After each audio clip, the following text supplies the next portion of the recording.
kalono kalayatan maring kutringkut kapaligeng rasaksa magura rupa magura rupa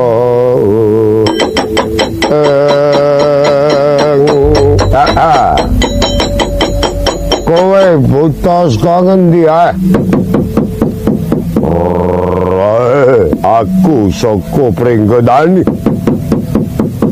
Praja Wikalpa kowe aku dayane Sang Adipati Ngawangga kena taeman wis mingkira Gatotkaca tak gaglak kena kowe bakal nyikara Anggir Prabu Anom Gatotkaca janji bisa nyampurnake Praja Wikalpa kegulung gaglak bilai kowe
Kentaring konotan ngambah pratolo gelap nyomat kegunturan kilatatit munggeng ngarso tempuh perang gembung pating galundung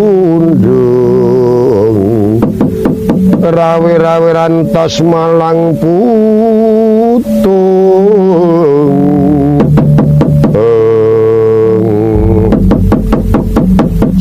patut banget tak wawasoko nggih kono bareng Adipati Ngawangga ngesti dayane ngaji kono lupa paprangan kebak buta Pringgodani maju bareng sayekti aku ora bisa ngerti ndi musuh ndi ruwang paprangan peteng dedet lelimengan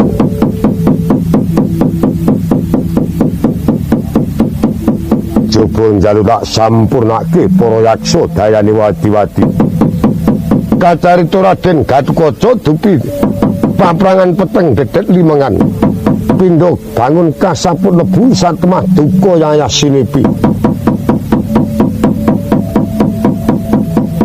pawit pangamu ing Gandarwa mawa bledug Raden Gatotkaca ngantos datan priksa pundi ruwang pundi mengsah sigra matek aji esmu gunting dayane ngaji esmu gunting lamun sekawatek otot kawat balung mesti sungsum gegolo kulit dembaka nektra surya kanta grana pangot lengan pedang sikut petel driji gunting dengkul paron dlamaan pacul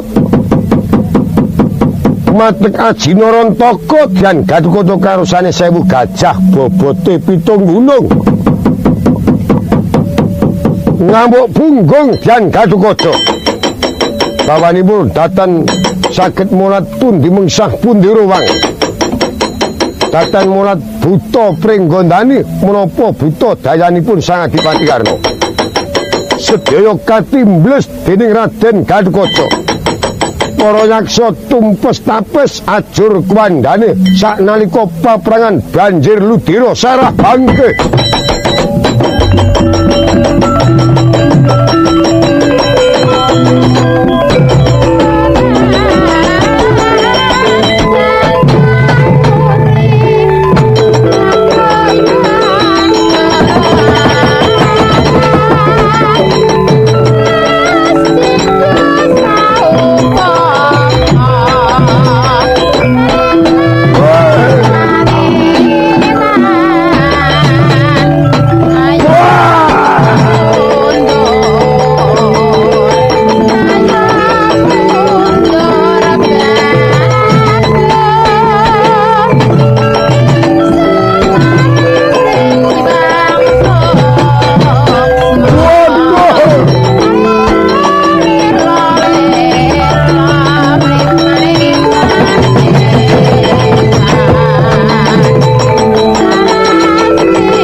janing yaning talaga kadilanget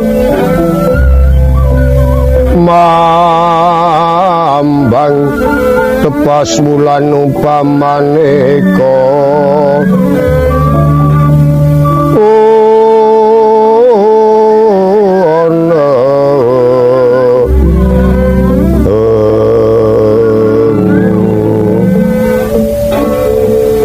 lintang tulya kusumayana sumawur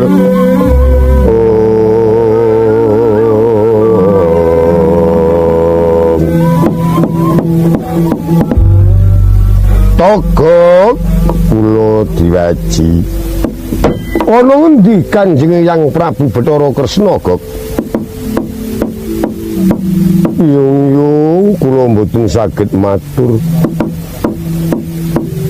yang paprangan sampun peteng dedet limengan kados maten iya ya Gok paprangan kok dadi peteng ora jamak dadosna kawulungan lha niku pengamuke para buta yung paprangan tengah mriko miturut kabar banjir Rudira sarah bangke malah jerone banjir Rudira niku cak dodo kira-kira nek ming bilung mun cacendik ngoten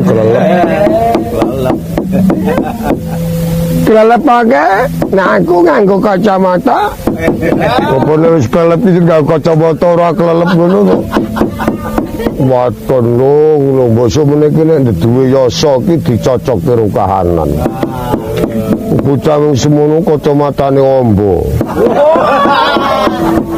ndak malah kaya kinjeng tangis to ya men urip awir kepapat kok blubut ya men urip bentekke apa piye ya sampeyan tak lotrekne wae mondora genah ngono kok nun kok malah ngrembug butuhmu dhewe ewang-ewang ngono goleki Hyang Prabu Bathara Kresna iku ana endi wong saged matur untung paprangan wong semono kae monggo buta-buta malah kula menajanipun badhe munjuk atur piye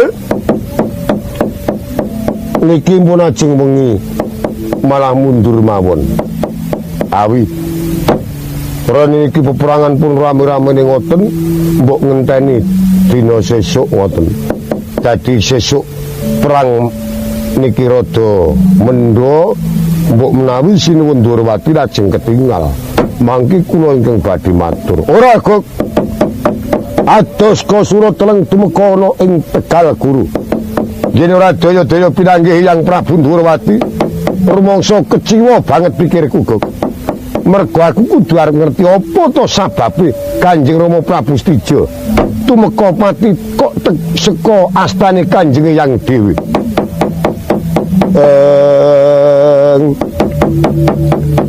Togok malegak-legok Trembilung kang sabu bandil berguguk ngutawaton Tejo Maya Tejo Mantri ngelingono dewa mangejawanta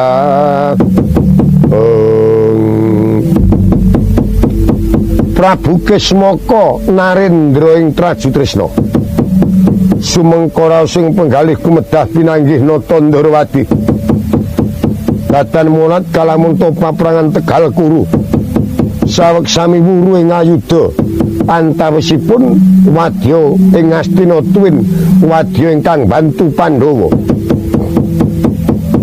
sayekti saking pangamuknya Raden Gatotkaca paprangan Tegal Guru banjir Rudira sarah bangke Kanjeng rambut kricil untu awit buta pringgondani buta dayanipun Nata Ndorowati sedaya den stimblis dening Raden Gatotkaca kuwandhanipun datan saged tinukup kacarita dupi Raden Gatotkaca mulat Prabu Kesmaka enget mengsahna dukne uni Prabu Stijandrakasura kawis tara tumindaknya yen punika sanes para kadang ingkang caket dening para Pandhawa. Kadakwoyan menika badhe damel wisuna wonten ing paprangan Tegal Kuru. Tatan poto-oto awit saking srudukanira Raden Gatotkaca. Niup saking dikono kebat kaya kilat kesit pindha tatit. Prabu Kismaka katimbles bawanipun Raden Gatotkaca teksi ngesti dayaning ajesmu Gunting Narantaka. Prabu Kismaka sirna mergolayu kuwandane ora kena dikukup mlabar dadi ludira.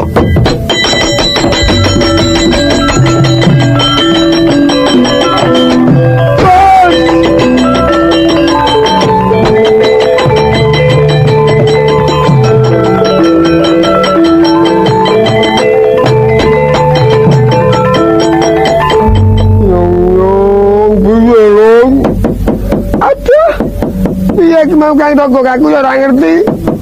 Yung ora kepareng daraturku ora ana udan kono bledek nyamber. Gustimu mak buar ngono terus mak pringkel ajur ora kena dikukup wandane. Duh. Dompete sangu duit kaya melu ajur kaya. Wandamu sing dipikir kok sing aneh-aneh wae kok mung kebutuhan pribadi kuwi ndak pikir.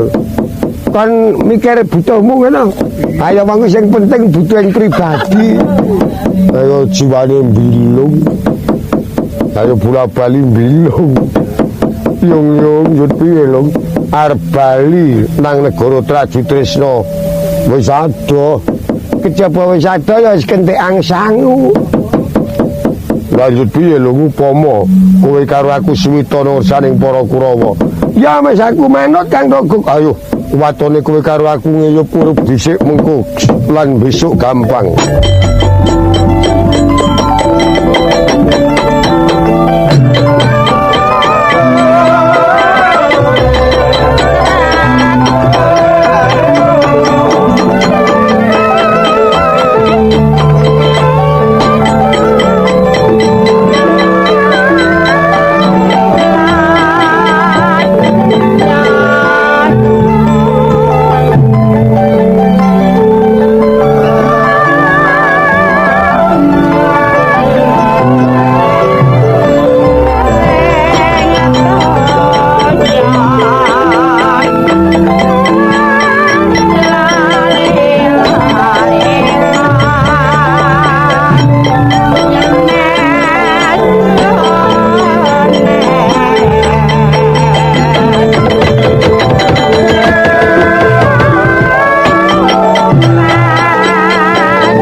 Wingis ningisaken kala dadi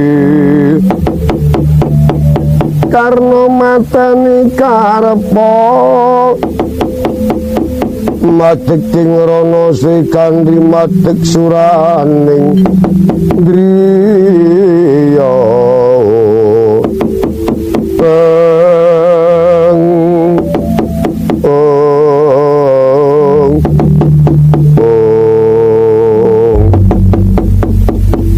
Kados pundi Paman Arya? Aduh, Nger.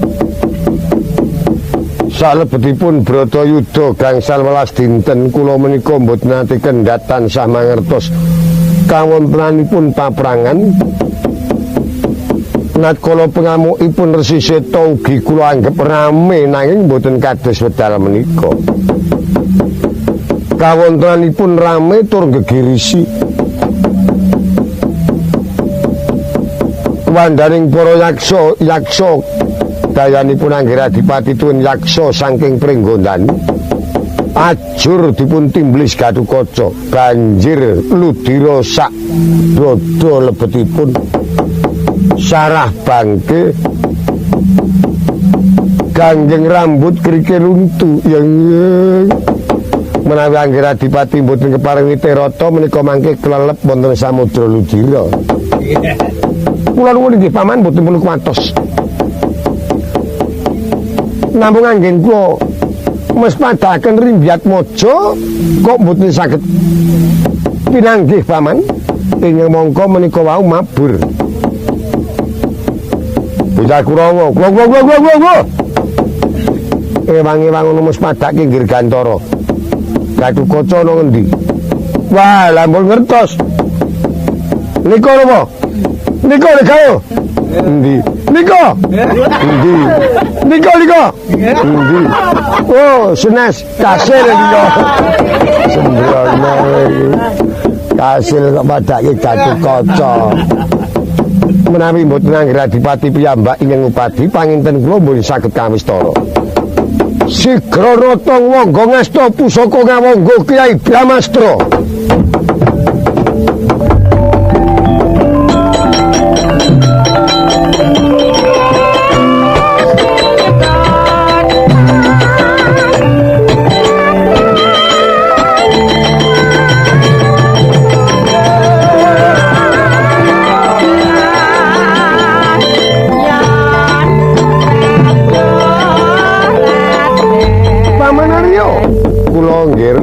Dupi kula sorot mawi pusaka Kyai Bramastra ketingal ketap Gatotkaca wonten ing digana prayogining lampah sedya kula lepasi pusaka Sindata Kanta.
Pringgondani pilaranipun Prabu Tremboko Arsorot ning daya panggas marang liya. Allah. Aku medun saka pangeran Tunan. Ngerti lamun dina iki Brata Yudha wis dadi. Aku eling janjine nak kula nang Tutkaca mbiyek. Saguar bareng munggah nang swarga karo aku miturut kabir kabar kok kabir dina iki anak kula nang Tutkaca sing dadi senapati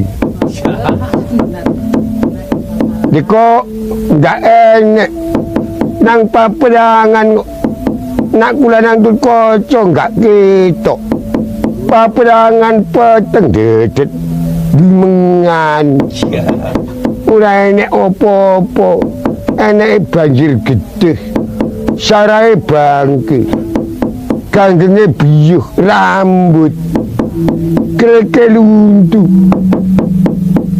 dene kreke luntu temenanan bejake wong sing ompong-ompong iki kena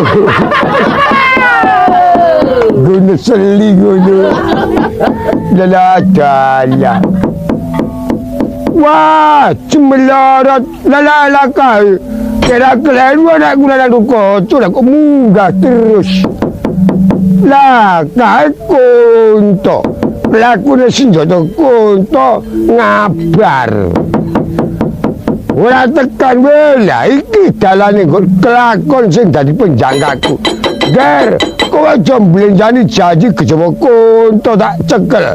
Aku sinar noto kaki lakune kunto ngono neh.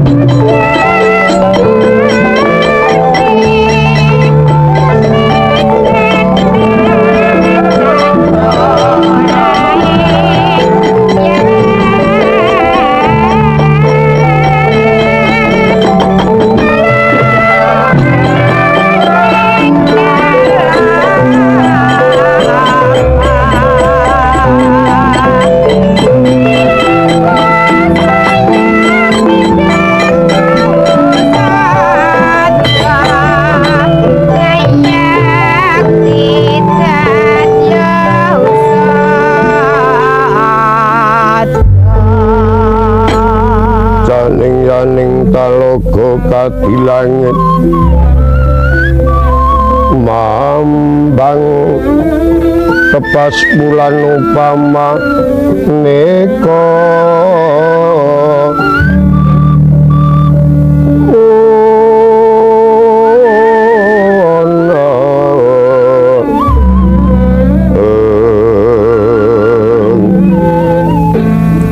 lintang tulya kusumayana sumawur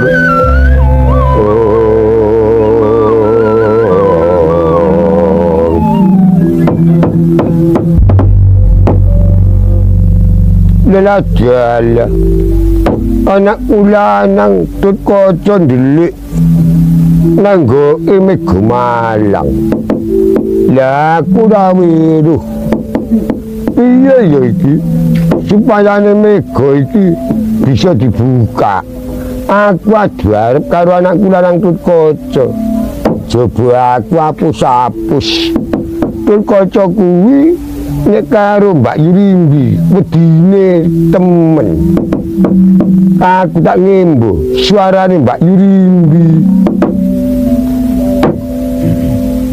anak kula nanggir Tutkaca wengakno korining Mega Malang aku sumedya ketemu kowe Tutkaca mbok menawa nggonmu ngagem amben iku mau kendo setya tak kencengake anak kula nanggir Tutkaca Jagadiwa Bathara ora kanyono kok dadi aku mireng suarane Kanjeng Ibu Dewi Arimbi menapa Kanjeng Ibu saestu ingkang wonten sak jawining pagedunganing Mega Malang. Ya pancen mengkono. Badhe kersa menapa? Aku arep ngencengake agem amben ngger Gatotkaca. Jagadiwa Bathara amben kuraruk rumangsa kendhu lan Ibu Arimbi iku nadyanto bisa ngambah gegono nanging pandukaku pangeh yen wektu iki teka nang Mega Malang. Kudu iki nengki wae kuda ciloko ora mandi lek gawe adon-adon. Walam ora entuk kanca. Piye akal-akal meneh. Bungkar-bungkar meneh. Ben aku tak nimbo Kunti Kalibrata. Putuku ngger Gatotkaca. Aku ingkang teka ya ngger wengakna korining Mega Malang. Kowe arep tak paringi srana supaya bisa unggul yuda munggon mungsuh Dipati Karna ya ngger Gatotkaca. Menika Eyang Kunti. Ya mula mengkono Jagadiwa Bathara. Lah ubah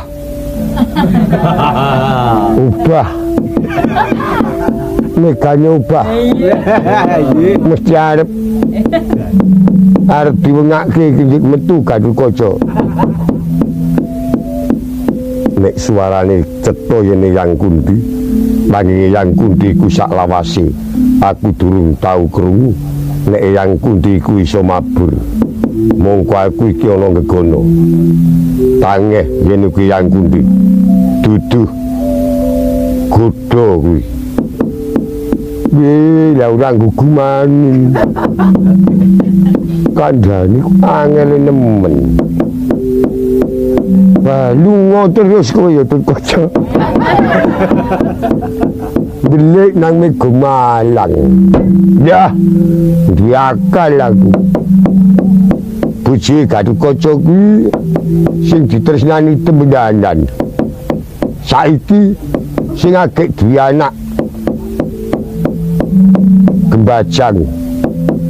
Gembajang Kewer jenenge Sumpena. Ya kuwi bojone sing jenenge Dewi Suryawati. Man, aku arep malik suarane Suryawati karo anake sing agek Gembajang Kewer. Adane wong nom kaya Gatotkaca ki anggere duwe bojo sing agek anak cilik mesti ketok-ketok terus. Luwe-luwe pilang-pilang dina lunga mesti ora tentrem ya atine. Mesti men ketok-ketoken mbokne ning ora ketok-ketoken anake. Kang Mas Gatotkaca kula sowan minangkani panggonjengipun ingkang putra oneng sanget kalian Kang Mas Gatotkaca. Kula rayi paduka pun Suryawati. Ibu kila monan ibu aku alem jaluk duit kok duit lagi. Sumpena kok jaluk duit. Aku alem jaluk ginjang bu. Mengko dhisik yo ngger Suterma ana jroning pagedonganing Mega Malang. Sasaking rananggana magawe gelar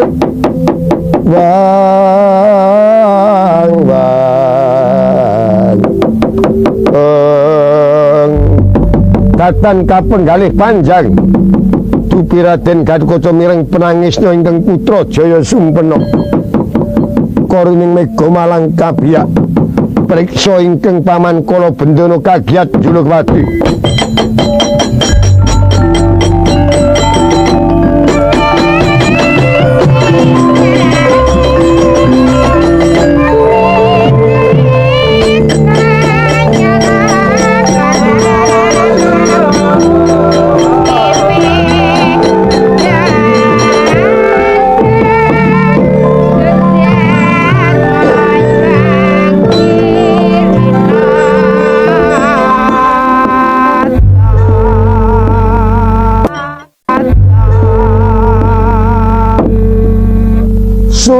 Surem kewang kara kingkin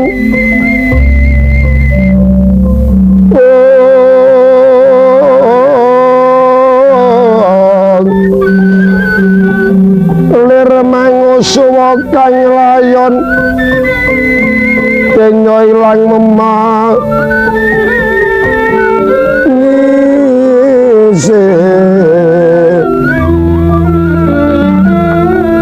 Wadono katon layu kumel kucemrahnya maratani marang sarirani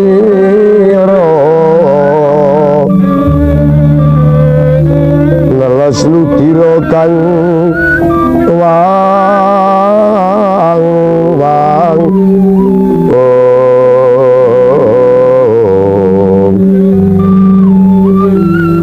gegono bang sumirat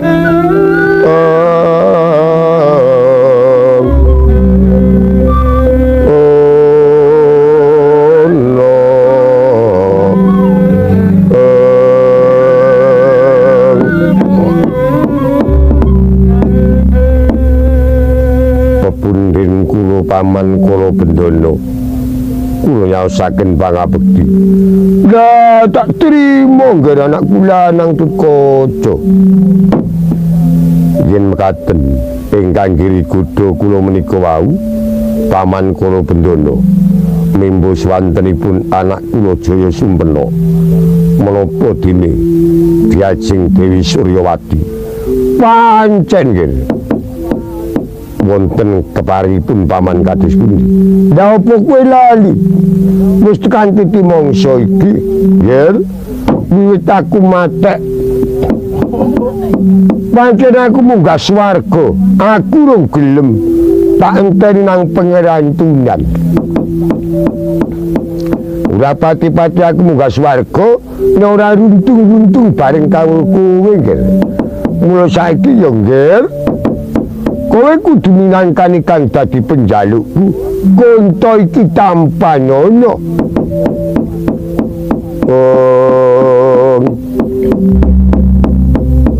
Mangu-mangu wong-wang minangun kang lagi amangeni. Kang lagi amangeni.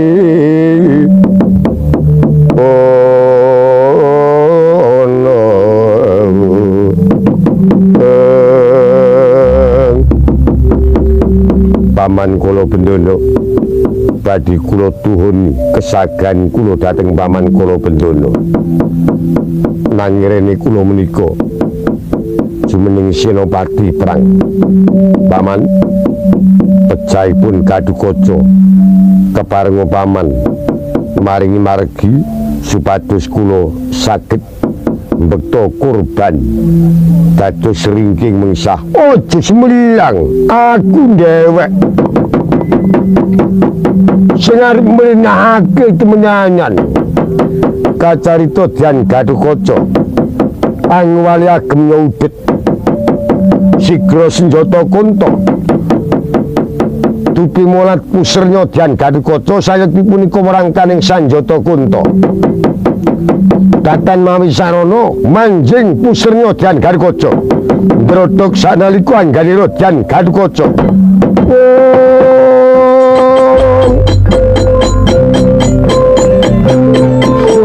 surem dewan para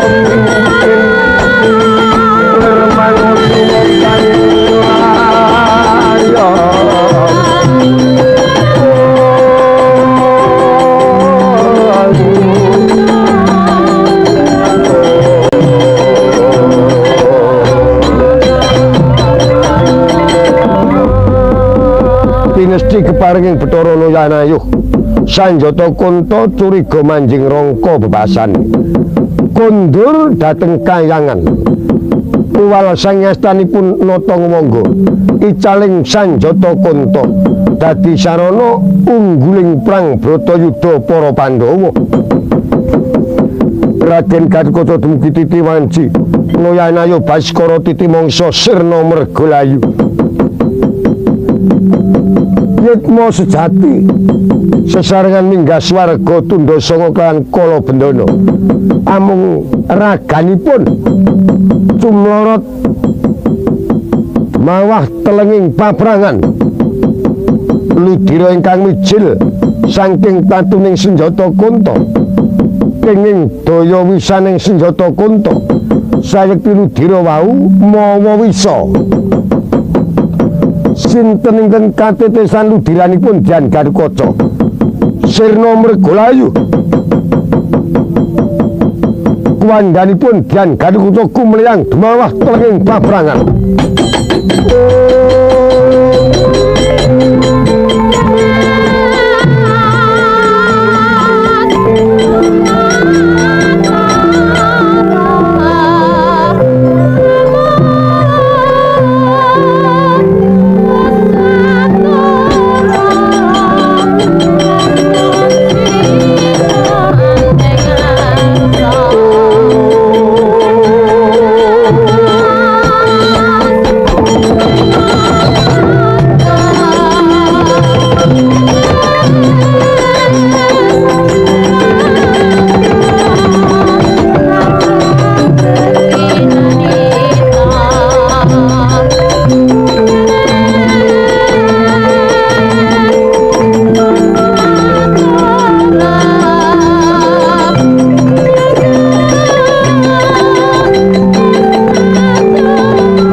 Para kadang Kurawa glo senjata Kunta ndak culke lah kok dadi ora enggal bali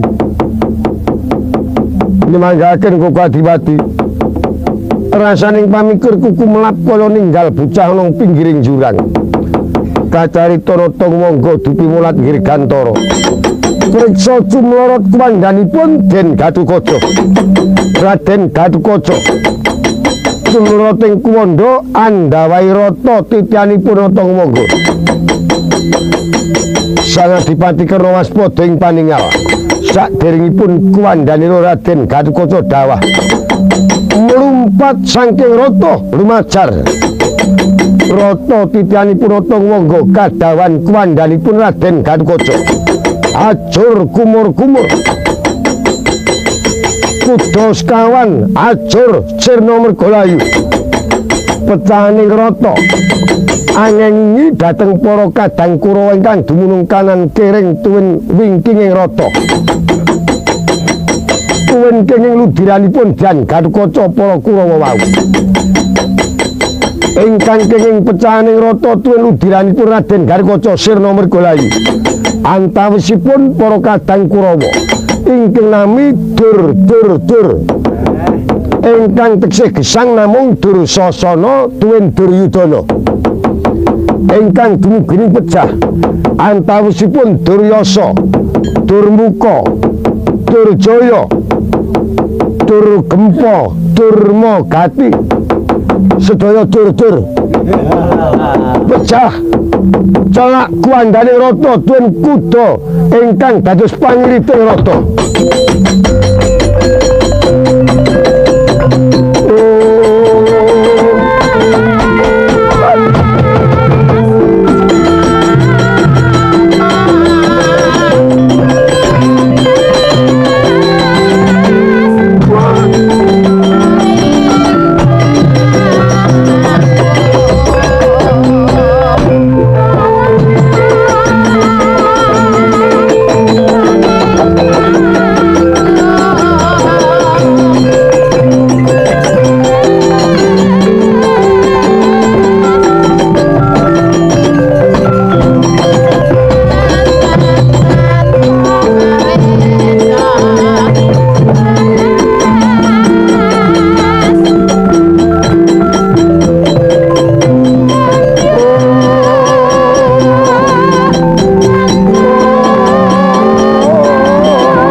netra meracenan ing linanging sukma linanging sukma raga ilang sukmamu lelayangan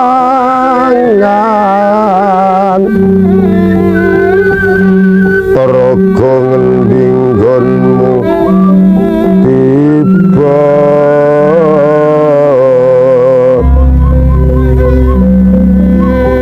sukmamu kuntrang kang tringan kang lir kumliyanging patra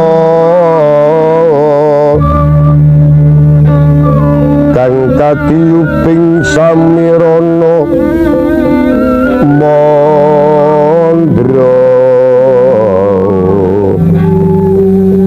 linang cana jati walela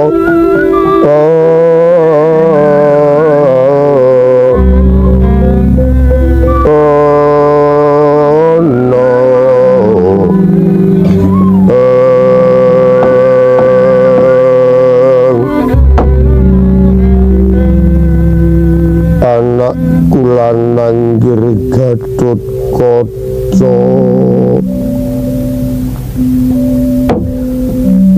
tenono buka pengarip-arip bali penganti-anti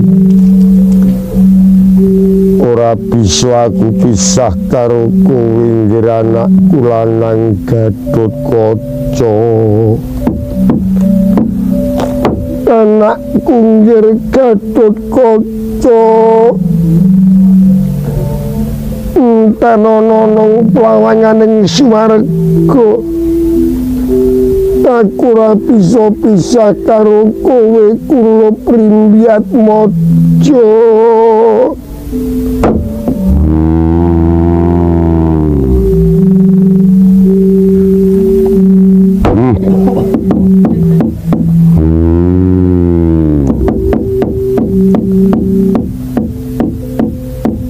anakku ngger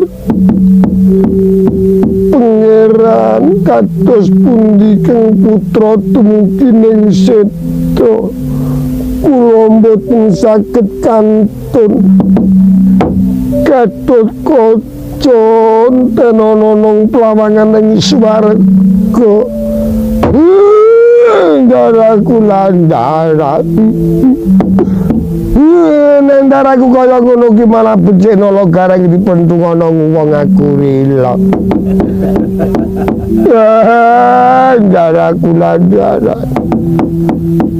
kula ki mboten saged pisah ndara kula atur ngentosi wonten bukur pengarip-arip kula atur ngentosi wonten plawanganing swarga Ndara mangentosi teng Gajah Mungkur ngriku mawon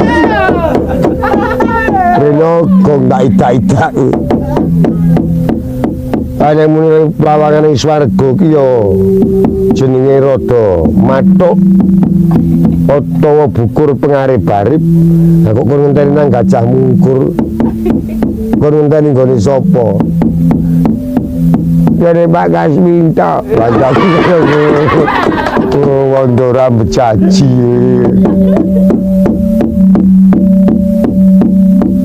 Kresna kakangku kowe goroh Gatut maju mesti menang opo sebabe Gatut mati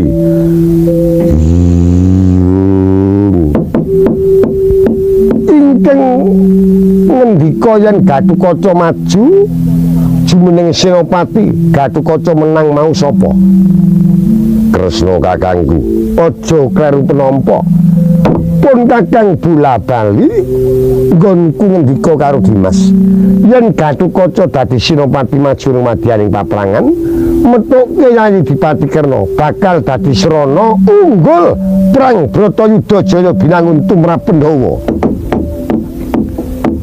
kowe aja mubeng minger ingkang dadi ngendikamu sing anggo diserana ungguling yudha iku apa merga Gatot mati ngono sik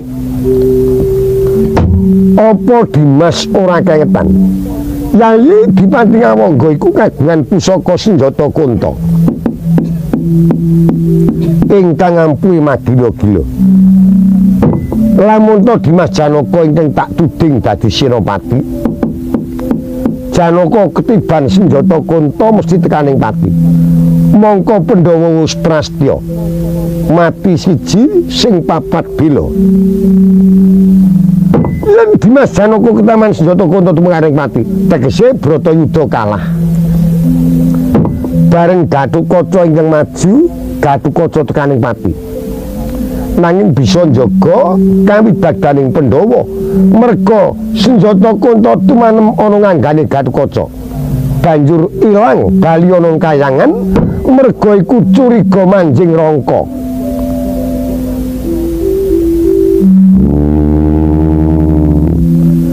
Dipati Kirna dan Digdaya kaya ngapa yen wis ilang senjata Kunta ora bakal bisa mungkasi yukswane kadang Pandhawa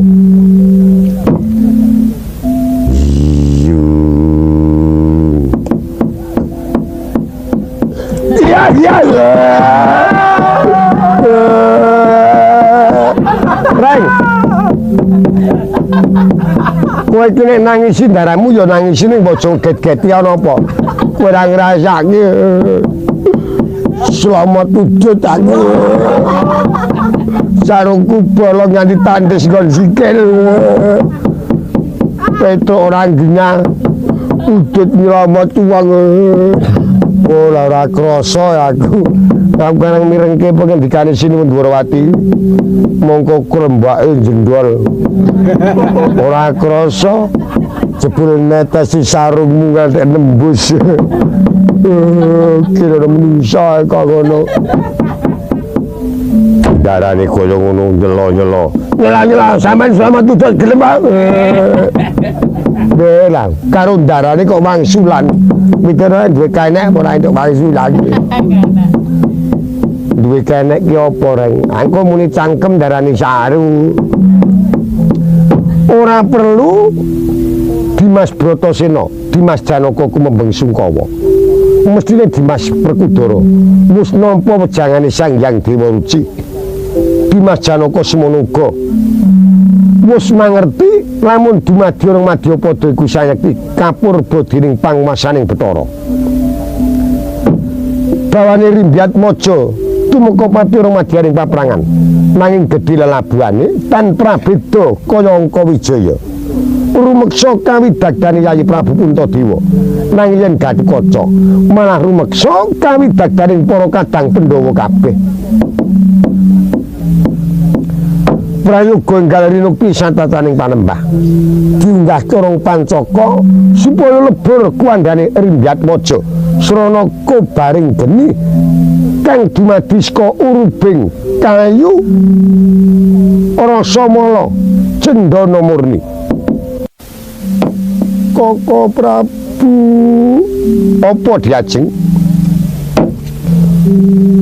kula saking aking raos tresna kula prayoga kula Rimbyatmaja kula mboten saged kantun kula nyuwun supados badhe bela bong setanipun yoga kula Rimbyatmaja kula sedya nyemplung patumangan Koko Prabu dados tunggal prayoga kula Rimbyatmaja diajeng utama-utamaning ibu mbelani marang putra iku sejatine wis ora ana ingkang bakal bisa menggak nanging rene diajeng arimbi iku kapurba nang panguwasane Dimas Bratasena aja nganti kowe ninggal marang panguwasane Dimas Bratasena kudu nyuwun pamit Kanjeng Pangeran pareng boten pareng kula badhe mbelani yoga kula Rimbyatmaja nyemplung patumangan dados sajuka lepuring kuwanda anak kula rimbiat maja Kanjeng Pangeran.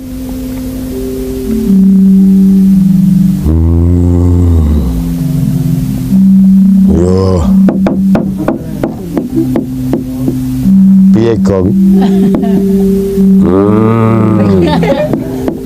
Mbak tentu sampluk lambemu.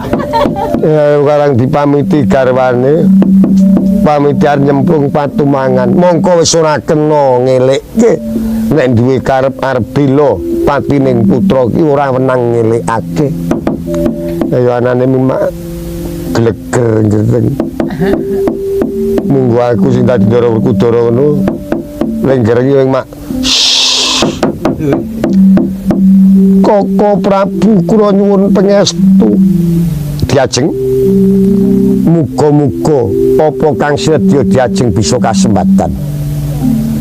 Dimas Janaka pun kakang njaluk pamit senajan kanthi awrat raos sing manah kula anggen kula badhe ngrelakaken Kang Mbok nanging mapan mboten wonten ingkang menang nrenggalang istyanipun Kakang Mbok rayi paduka mung saged nderek nyuwun dhateng Bathara mugi-mugi kasembadan ingkang sinedya Kakang Mbok Arimbi Yaya Dimas Koko Prabu kula lajeng nyuwun pamit ya diajeng enggal sesuciya ana Bengawan Yamuna sawise ngagem busana kang sarwa seta manunggal sak patumangan karo putra Murimbiat Maja.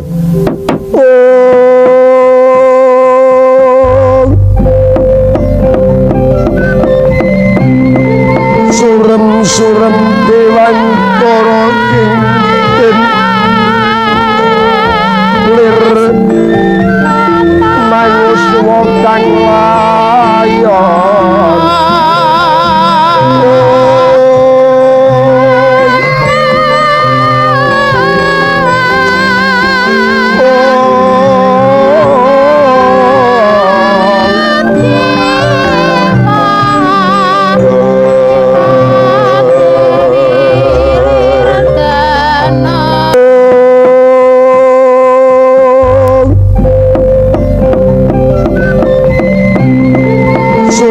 surem dewantara kinten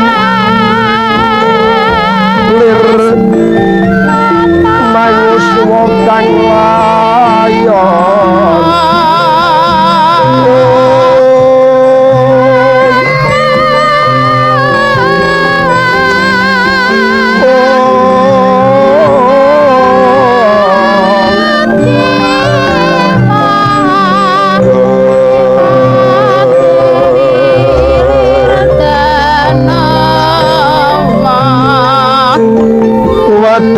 kang katon layu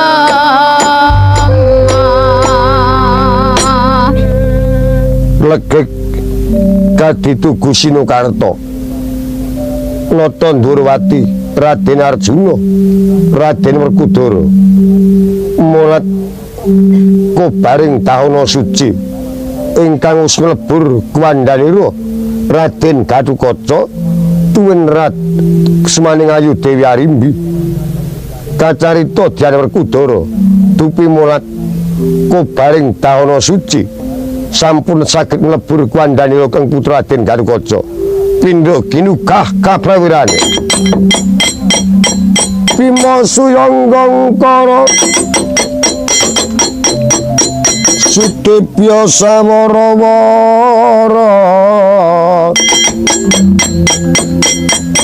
Traku meter kedeng Bima nyaur punagi Nebak jojo nucup ludira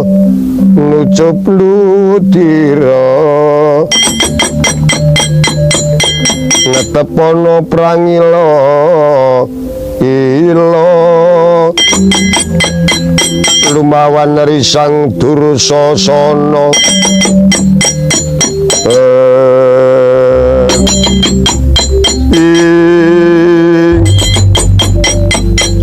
Kresna kakangku apa Dimas patine Gatot saka tangane Karna kakangku lan nrimake paring ora paring Karna kudu mati saka tanganku dina iki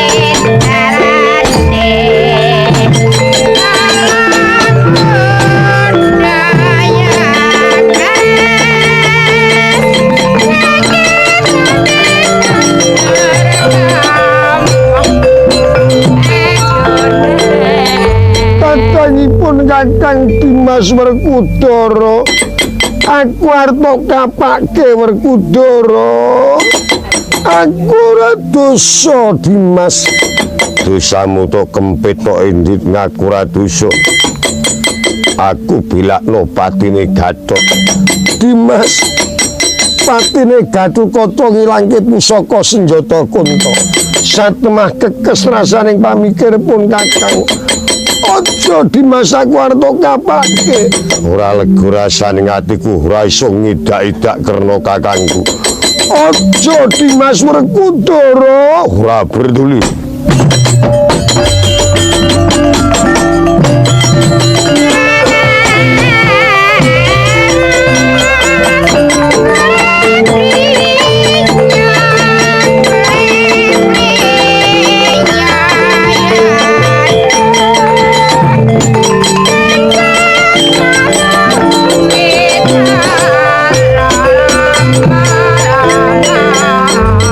saking Rananggana magawe gelar wukir wadyabala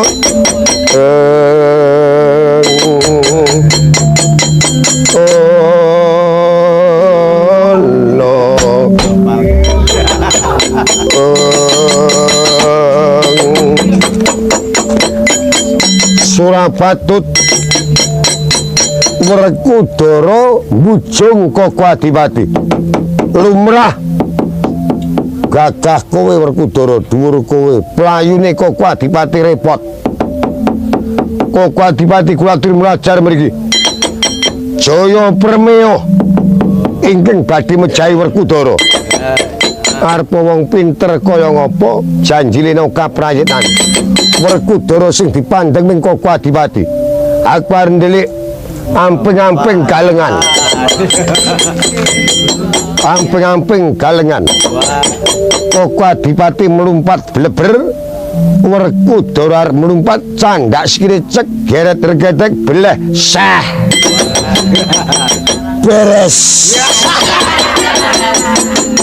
kacarita notong wangga melumpat galengan ingkang kinarima ndelik Jaya Permaya jumangkaing suku Raden Werkudara pas galengan ingkang kinarima amping-amping Jaya Permaya wasana galengan jugruk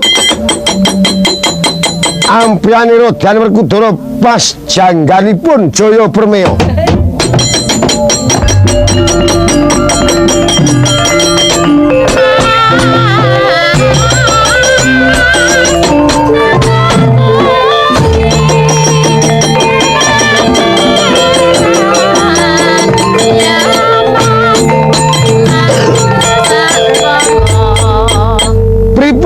Wus. Aku nggon kunapake sikilku. Rada meleset ngidak galengan jugruk. Saja ngisor galengan iki ana wong ubah-ubah tilek ana Petruk.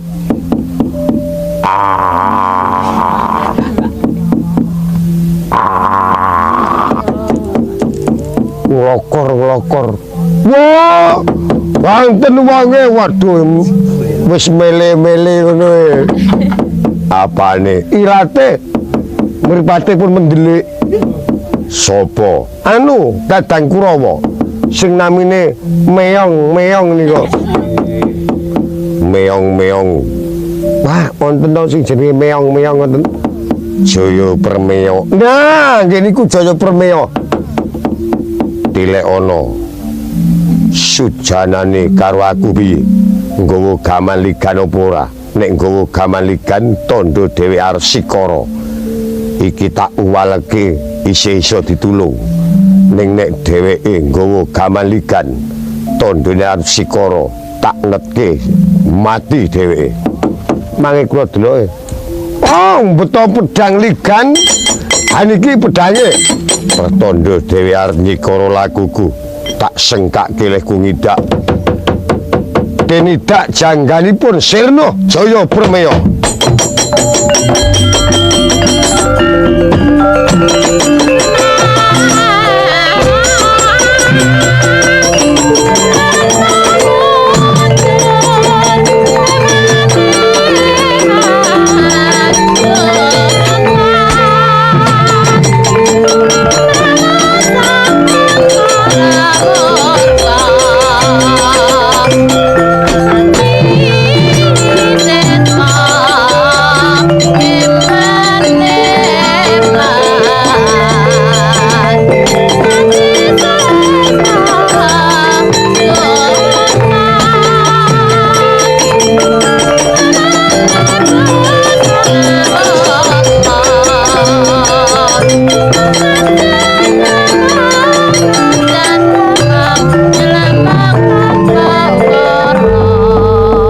Ratu mulung mangrempah ing wadya krata kuroreka kiri-kiri ning rananggono gawe gelar wang-wang gelari ngaprang wukir jaladri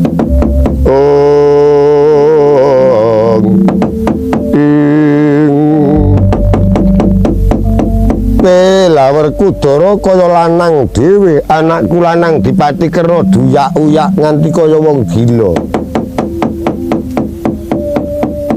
Aja kowe kuwatir, Ngger. Ya senajan aku wis pikun nek weruh anakku duyak-uyak kaya mengkono kuwi meksa gemregah pikirku.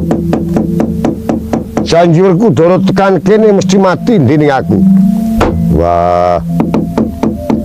Kaya iki Adiroto bapakku.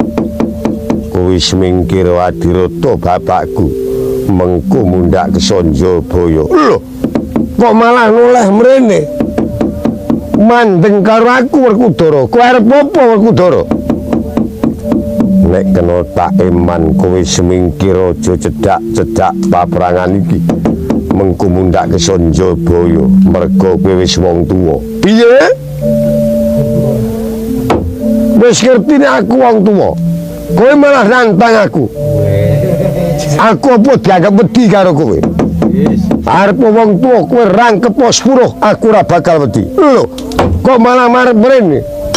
Kok arep nyedaki aku apa dianggap aku wedi? Unus keris aku. Kowe teko suduk.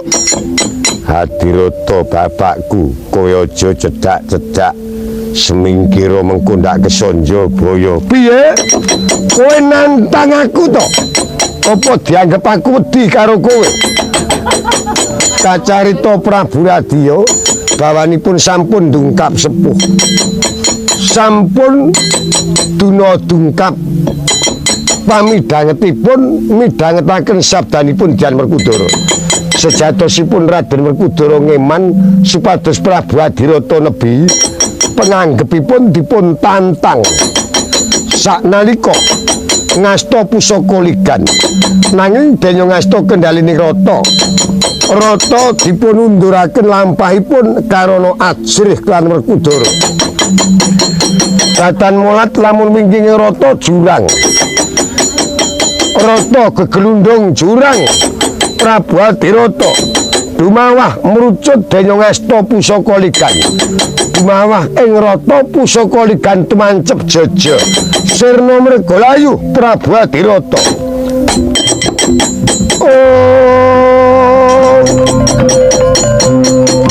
Surem dewan kara kincin leremang usawa sang layon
Prabu Adirata bapak kule nunggang reta kretane geglundung jurang.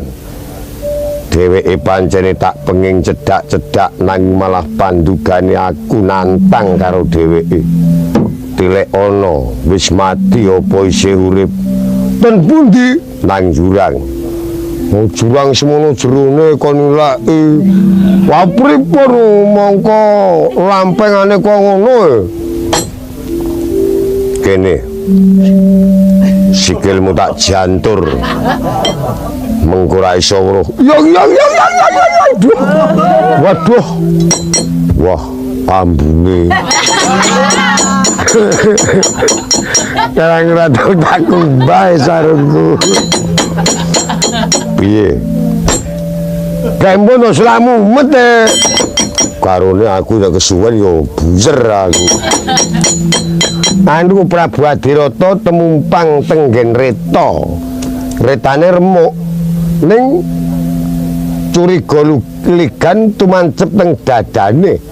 Dados lingasta pusaka ligan nika wau mrucut tumancep teng dada. Anggen pun babar pisan. Mongko penemuku bakal tak singkirke lako jebul malah tekaning pati.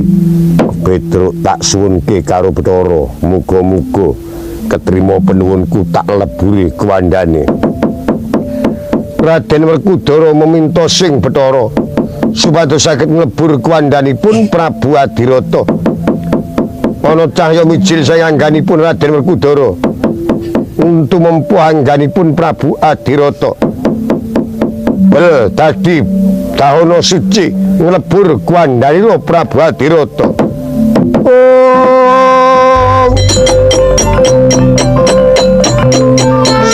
Suram dewan kara kincin lermang usawa sang layon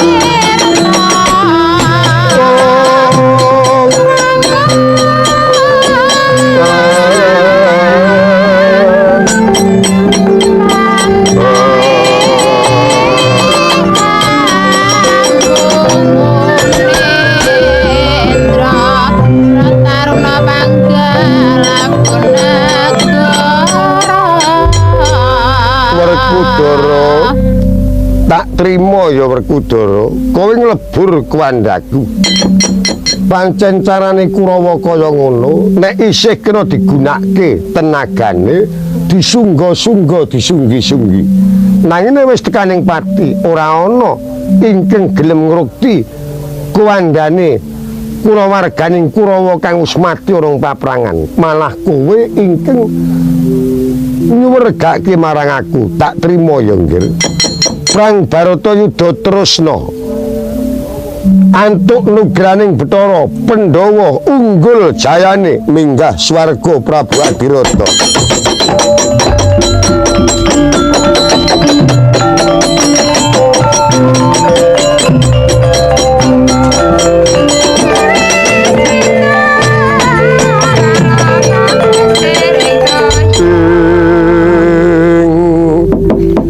Sinayang gelung pamuleting cakra kumitiraning asta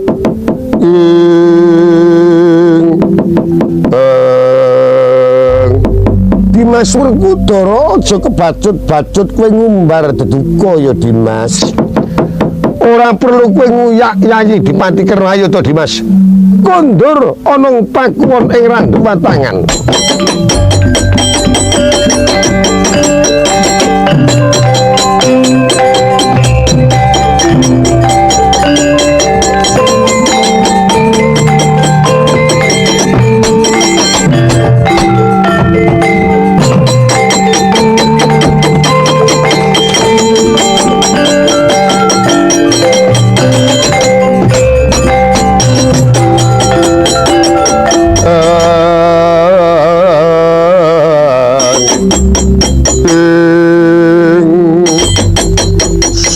Bing aku prajurit saka negara Pertapralaya mban Bantulayan ora trima sedane Gustiku Prabu Adirata.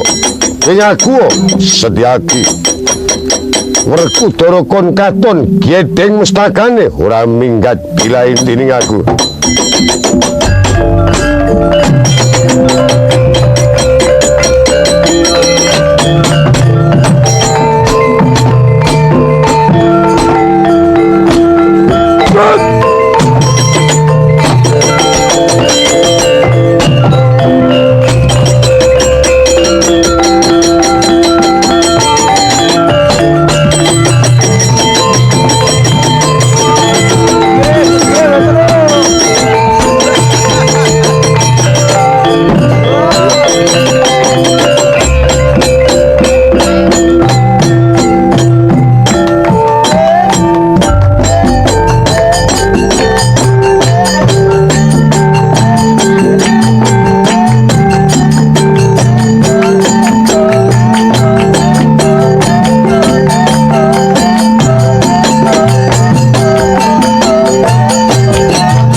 Gatotkaca gugur tuwin suluwan dadi srana tumuruning kanugrahan ya sabdaning Bathara kang akal jagat puja santi jaya-jaya wijayanti dadi srana tentreming jagat raya.